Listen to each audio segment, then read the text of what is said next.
Hi, everyone. Dave Gulas, Beyond Fulfillment Podcast, back again with my good friend Jim Tompkins. Welcome, Jim. Thank you, Dave. Good to be here. Likewise. So, we are talking all about the situation with the US and China. And, Jim, I noticed that you've got the title of this podcast as From Courtship to Clarity, the Trump Xi Saga. Very interesting. So what's that about? Well, this is a story about the two most powerful leaders in the world from the two most powerful countries in the world. And it's gone on for 9 years now of what I believe will be a 12-year story. The story began with handshakes at Mar-a-Lago, where they, kind of talked nice and had some elegant meals and some appeared to be togetherness. But shortly after that, we found that the things weren't so good. And in fact, if you look over the 9 years that we've had, what we really have is a master class in geopolitical theater. And it's an extremely interesting story. Between 2017 and 2027, these leaders have danced through 8 distinct stages, each of those stages having an impact on global trade and on the economic landscape of the world. So this is really a really critical story to every country in the world and every citizen of the world. Today, I will start in 2017 and describe the drama, the diplomacy, and the disruption that's taken place over this time frame. And what began as a promise of cooperation evolved to a huge battle, a huge rivalry. And now I'm predicting by 2027, we will have a path to clarity. And therefore, from courtship to clarity is the title. So today's podcast is about the first 10 years, 2017 to 2027, of this 12-year story that stars Trump and Xi. And it's going to take us through the summits, the sanctions, and the search for trust, the search for a relationship. And so this is not a timeline as much as it is an architecture of modern trade and where we are today. Okay. So where are we right now in this eight-stage journey? Well, right now, we're right in the middle of stage 6. And so let me walk you through those first 5.5 stages so we can understand how we got here and where we're heading. 2017 is the year I call courtship. That's when she went to Mar-a-Lago for a summit. There was lots of optimism, lots of diplomacy, and what took place was basically positive in that Trump and Xi promised to cooperate on trade. They promised to cooperate on North Korea, but they were primarily symbolic gestures. There was no real deal done. There's nothing that came out of it from a results point of view. And so that 2017 courtship only could last so long and the positive feelings. And by the time 2018 came around, the gloves came off and we entered stage 2. Stage 2, I label as chaos. So we went from courtship to chaos. And the setting for that was the G20 summit in Argentina, where the tone was escalation and retaliation. Trump began the battle by he launched a series of Section 301 tariffs, and China retaliated. The trade war intensified. Lots of disruptions of global supply chains because of the uncertainty. And so this chaos went on for 2 years, 2018 and 2019. And it was a tit for tat. I did this, you did this, I do this, I did this. And both sides really were getting tired of it by 2020. So in early 2020, we left the stage 2 chaos and we entered stage 3, which was calm. And so in early 2020, Xi and Trump got together in Washington, D.C., and the tone was let's have a truce. This fighting back and forth is not helping anybody. And in fact, it's hurting everybody. And so let's move on. And so they moved on, and they came to a phase one trade deal that was signed. It actually had some tenets in it and some conclusions and some autographs. And so it focused on agriculture, on IP, on currency. And so this was a time of positiveness. We thought, okay, now we have something going. Just as they were leaving Mar-a-Lago and getting back to the work at hand, COVID hit. And COVID obviously dominated everything. And the tone shifted from us working on transactional competition and went into a strategic competition type of phase. And so there was a really from 2021 to 2024, Trump had left office. We're now in the Biden era. Biden is not cooperating with the theory of détente, of working together. Biden did maintain the tariffs. He emphasized multilateralism, and he framed China as a competitor. And so there was no Trump interaction with Xi. There was no Biden interaction with Xi. It was a period of 2021, 2024, where there was simply no cooperation at all. And so when stage four ended, Trump reignited the battles when he returned to the White House. So now if we look at the quarter one of 2005, this year, chaos returns. There was no setting, there was no meeting that took place. Trump just came out of the gate and was issuing a huge number of tariffs and reignited the entire tariff battle around the world. Executive orders were raised on duties on China imports. China responded with countermeasures. And what we saw in the first to the third quarter of 2025 was chaos had returned. And it became clear in the second quarter, and then even more clear in the third quarter, that chaos resulted in no winners. Everybody was losing. And so it became clear that there was something needed more. And so what took place in South Korea, the summit we had just weeks ago. And so here, as we enter stage six, calm returns again. And so we felt really good about the South Korean summit. There was a tactical détente. There was moves in two key areas, both of which were major on trade and tariffs. China, we took them from a 57% tariff down to 47% tariff, so a 10% reduction. China agreed to substantial purchases of soybeans, and China agreed to postponing the restrictions on rare earth exports. And so the three big things that we needed to get accomplished at that time was to reduce the tariffs on China and to get the soybeans moving and to get the rare earth mining moving. And so that'll happen. In addition, on a very positive note, China and US agreed jointly to cut back on the illicit flow of fentanyl, and that they would work together on that. So that was a very positive meeting. Trump thought it was very, very positive. They asked him out of a 0 to 10, well, how would he rate the meeting? And he said, I would rate it a 12. And that says that he accomplished everything he wanted. China was a little bit more reserved. China and US agreed on what they accomplished, but what the difference was is China was looking at a more of a long-term dialogue and less of fixing individual temporary problems.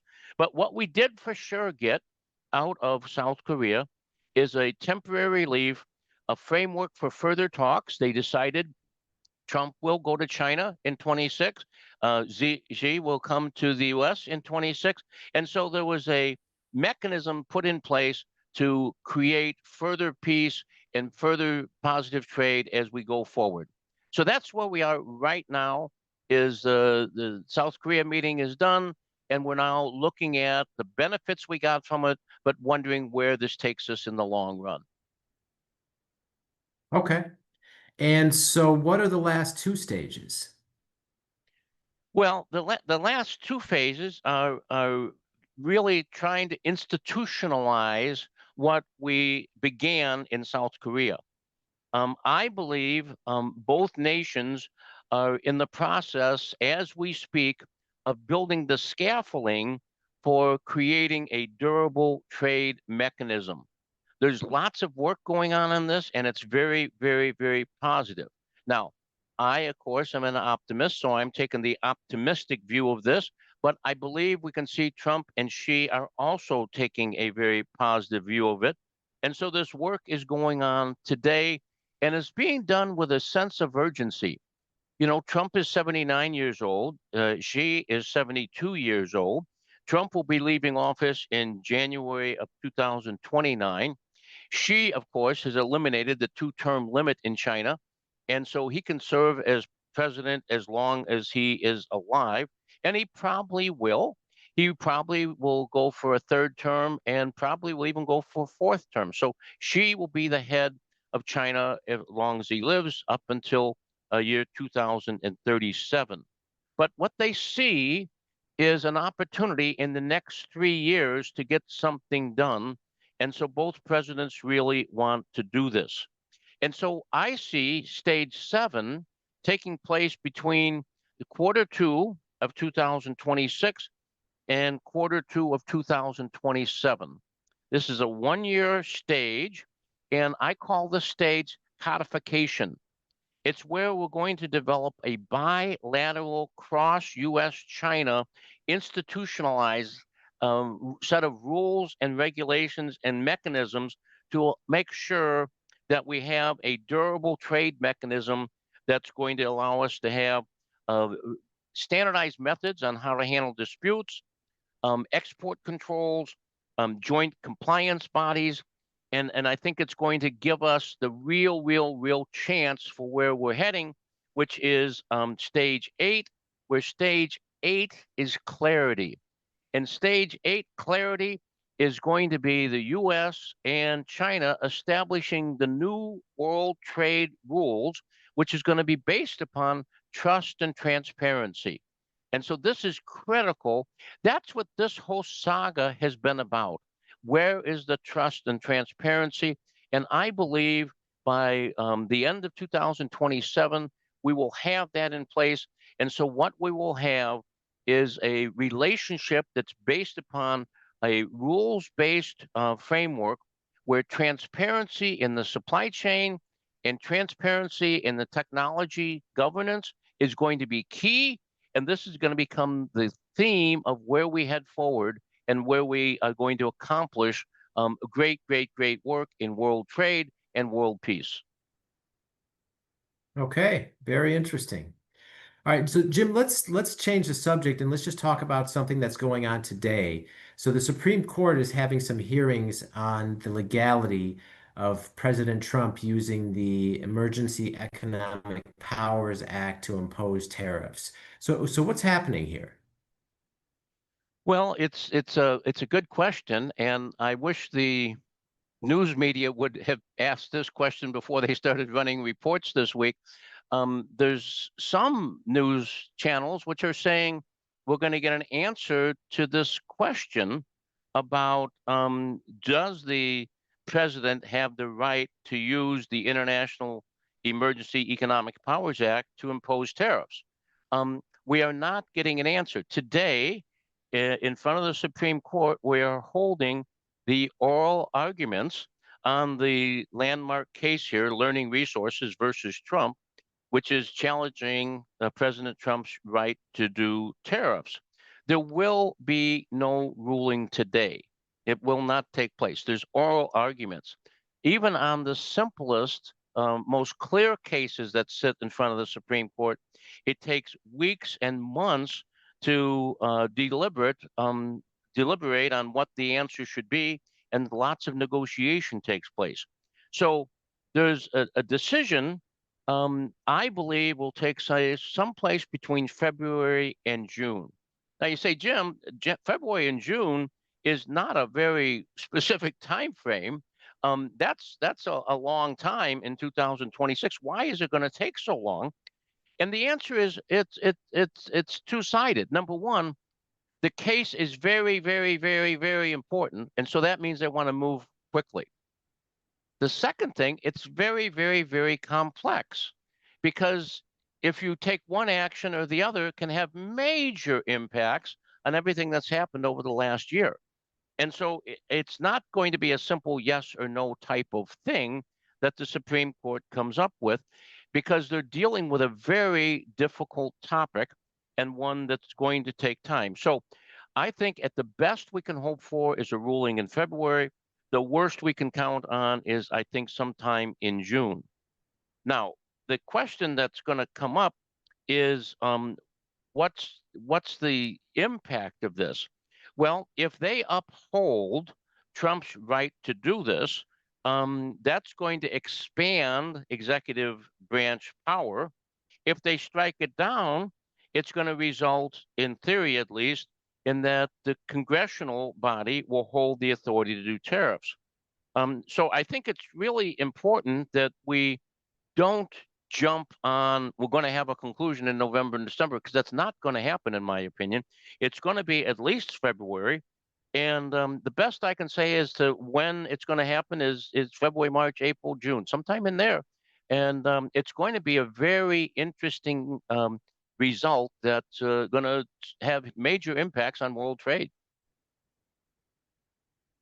Okay, so when we get that final ruling in the next 3 to 6 months, I mean, what do you expect to happen?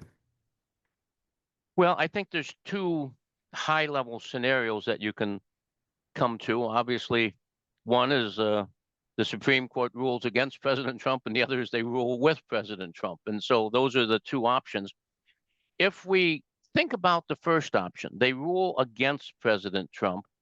What they're going to say is that Trump is not authorized under the IEEPA tariffs. He cannot do that. He does not have that power.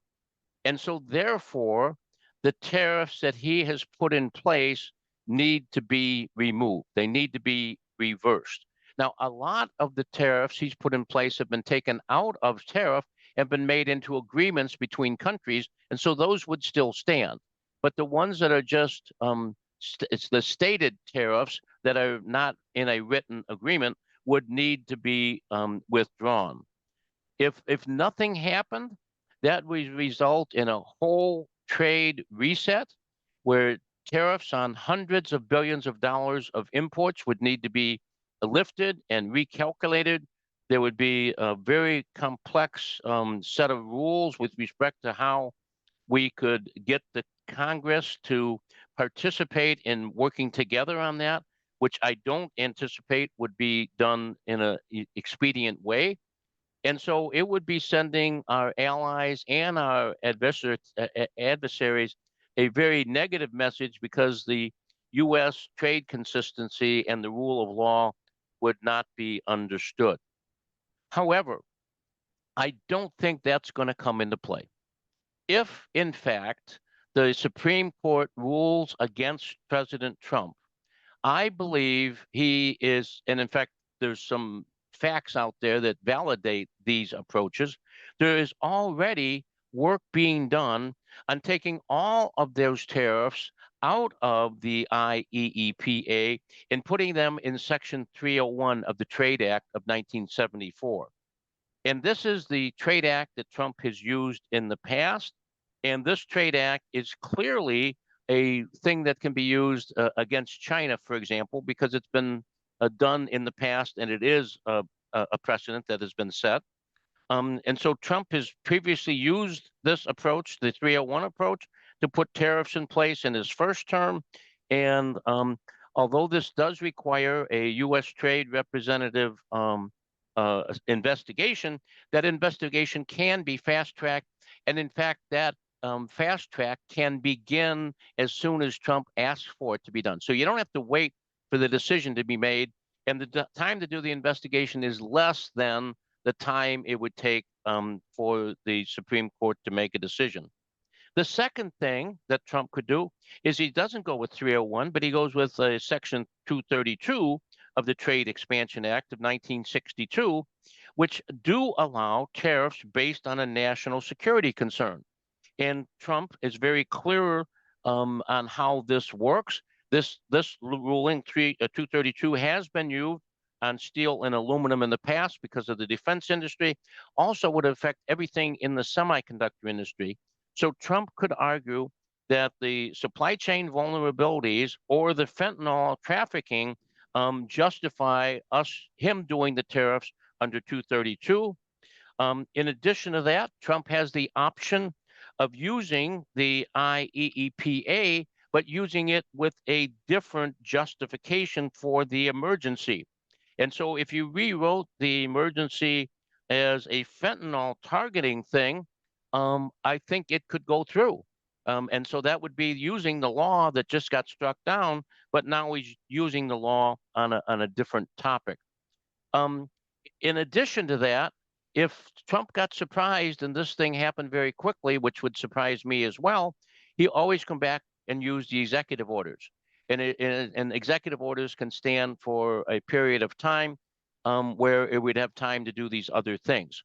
And so if the Supreme Court votes against Trump, Trump will have mechanisms in place to immediately re-implicate those tariffs. And the only question will be is what's the effective date of those? And the Supreme Court is not, in my opinion, going to go back and backdate it. They're going to say, starting on this date, you can't use this law, and therefore there'll be no major change. The other scenario, of course, is the Supreme Court votes in favor of Trump. And I think there's a 50-50 chance they're going to go with Trump or they're not going to go with Trump.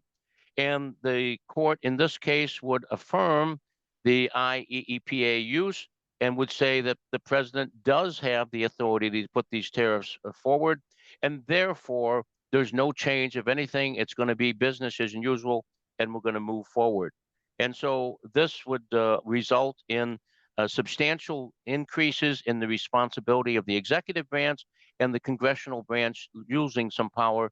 And that, in fact, is what this Supreme Court's been doing for the last 8 months, is they've been deliberating topics. So I believe people getting all excited about this, I believe President Trump saying this is the biggest case in the last 100 years. I think that's wrong. I don't think this is the biggest case in the last 100 years. I believe this is a case that if it goes this way, we're going to take this result. If it goes this way, we're going to take this result. But no matter where we are, we're going to be back with the same tariffs and doing business the same we have. And so it's not going to have a big impact. Okay.